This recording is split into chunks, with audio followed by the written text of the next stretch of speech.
બોલીએ કૃષ્ણ કનૈયા લાલ કી જય. શ્રીમદ સદગુણ સાલિનમ ચિદિ દિવાપ્તમ જિદિ વ્યાકૃતિમ દિવે સાક્ષર મુક્ત કોટિ સુખદમ નૈકાવતારાતિવ નયમ શ્રી પુરુષોત્તમ મુનિવરે વેદાર્ધિ કીર્ત્યમ વિભુમ તન્મૂલાક્ષરયુક્તમેવ સહજા નંદમ ચ વંદે સદા. એક વખત ભગવાન કૃષ્ણ અને અર્જુન આ બંને રથ ઉપર બેસી અને પસાર થતા હતા. તેવા સમયે એક ભિખારી આ અર્જુને જોયો. એટલે આ અર્જુને ભગવાન કૃષ્ણને વાત કરી કે પ્રભુ, આ જે ભિખારી છે તેને કંઈક આપો તો એ સુખી થાય. એટલે ભગવાને આ જે ભિખારી હતો એને એક સોનાના સિક્કાવાળી પોટલી એને આપી દીધી. એટલે જે પેલો ભિખારી હતો એ વિચાર કરવા લાગ્યો કે હવે હું ભીખ માગવાનું બંધ કરી દઈશ, એક સુંદર બંગલો બાંધીશ, મોટર ગાડી લાવીશ અને સુખીથી એસ આરામથી હું જીવીશ. આમ થતો એ પોતે પોતાના ઘરે લઈ ગયો પોટલી સોનાના સિક્કાવાળી. અને પછી એ પોતે રોજ એને ગણે, એક સિક્કો બે સિક્કો આમ કરીને ગણે અને રોજ હરખાય. એનું મન ચાલે નહીં કે હું આને એમ કે બજારની અંદર આપી અને હું પૈસા લાવીને સારામાં સારો બંગલો બનાવું. એટલે એક દિવસ આ ભિખારી સૂતો હતો અને એક ચોર આવ્યો અને આ જે સોનાની સિક્કાવાળી જે પોટલી હતી એ ચોર લઈ ગયો. એટલે પછી ફરીથી આણે તો ભીખ માગવાનું શરૂ કર્યું, કારણ કે એક એક સિક્કો આપતો હતો અને એને વિચાર થતો નહોતો કે આ બધા સોનાના હું સિક્કા આપી દેવું. એટલે એની પાસે કંઈ રહ્યું નહીં એટલે પાછો ફરથી ભીખ માગતો થઈ ગયો. એટલે ફરથી અર્જુને જોયું તો તેનો તે જ ભિખારી હતો. અર્જુનના મનની અંદર એમ કે આ તો સુખીઓ થઈ ગયો હશે, પરંતુ એણે એના પાસેથી એ ધન ચોરોએ લૂંટી લીધું. એટલે બીજી વખત અર્જુને ભગવાન કૃષ્ણને કહ્યું કે પ્રભુ, આને કંઈક આપો.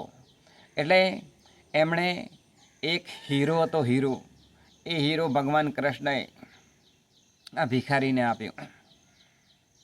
એટલે આ ભિખારી એ પોતે નદીની અંદર પાણી પીવા માટે ગયો, એટલે ખિસ્સાની અંદરથી પેલો હીરો હતો એ પડી ગયો અને માછલી ગળી ગઈ. હવે ફરીથી આ ભિખારી તો એ ભીખ માગતો જ રહ્યો.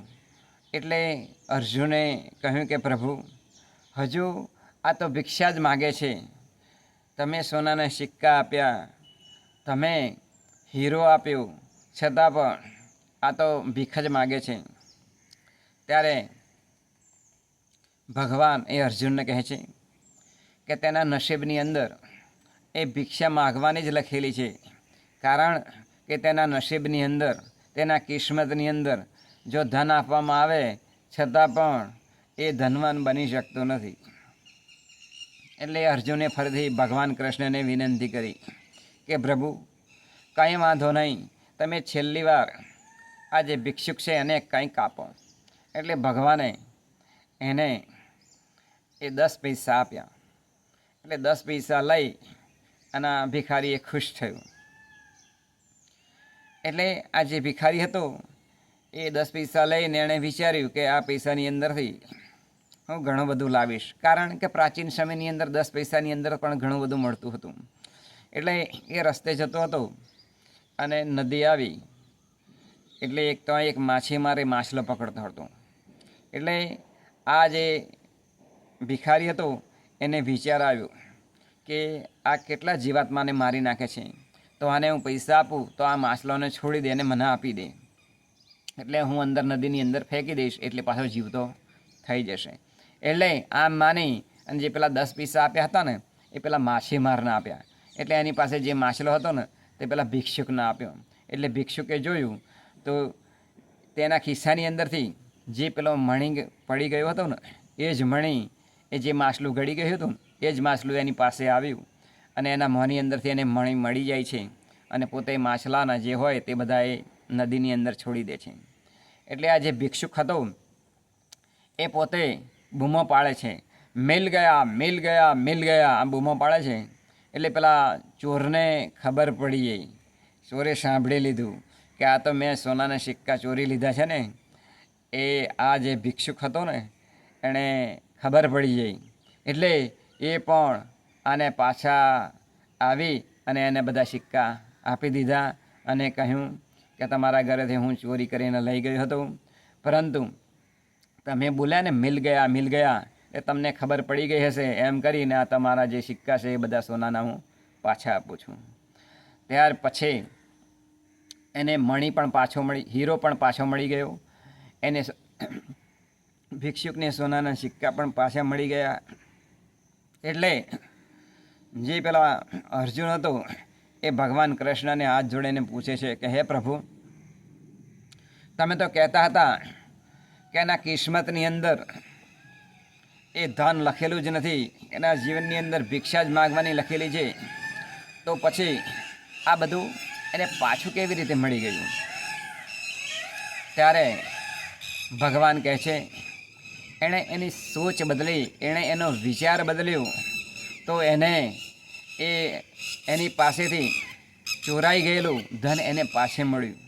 કારણ કે એણે બીજા જીવને બચાવવાનો વિચાર કર્યો, તો એનું જે જતું રહેલું હતું ધન, ચોરાઈ ગયેલું હતું, એ ધન એને પાછું મળ્યું. એને જે પેલો હીરો હતો એ હીરો પણ એને પાછો મળ્યો. આમ વ્યક્તિ જ્યારે બીજાના માટે વિચાર કરે છે ને ત્યારે ભગવાન કૃષ્ણ કહે છે કે હું એવા વ્યક્તિઓને અનંત અનંત અનંત ઘણું એવું કરીને આપું છું.